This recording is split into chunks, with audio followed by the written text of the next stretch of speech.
দর্শক বন্ধু, সকালে উঠে অল্প এই যে মর্নিং ওয়াক করতে আসলাম। এই দেখেন, এই যে এটা আমার ধান ক্ষেত, কত সুন্দর হয়েছে। ওই যে ধান খেতে সুন্দর সুন্দর বক বয়ে রয়েছে, ওগুলো অনেক সুন্দর লাগছে। দেখেন দর্শক বন্ধু, কত মজা লাগে। আমি দেখাইতেছি বক কাছে যাইয়া। হ্যাঁ, তো দেখতেই থাকেন। অনেক সুন্দর লাগছে, দেখছেন?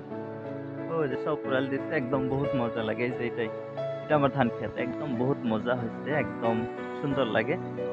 তো এই ক্ষেতে এটা বিশাল বড় একটা পাথার, সম্পূর্ণ পাথার আর কি, ধানে একদম পরিপূর্ণ। ওই যে অল্প অল্প যে লাইট লাইট দেখা যাচ্ছে, ওইটা ওখান দিয়ে সূর্য উঠবে। সূর্য ওঠার আগে আমি আর কি খেতে আসছি, মর্নিং ওয়াকিং করে, হেলথিয়া পথারের মধ্যে অল্প ওয়াকিং করলে খুবই মজা লাগে। সকালকা बोला হয়েছে যে सुबह का हवा लाखों का दवा, इसलिए तो हम सुबह उठकर इधर घूमने के लिए आया है। তো দর্শক ভাই, আপনারাও হাঁটবেন, তো বহুতই আপনার যেটা হেলথ স্বাস্থ্যটা অনেক ভালো থাকবো। তো মর্নিং এর হাওয়াটা খুবই একদম ক্লিন, যার জন্য অল্প সকালে হাঁটতে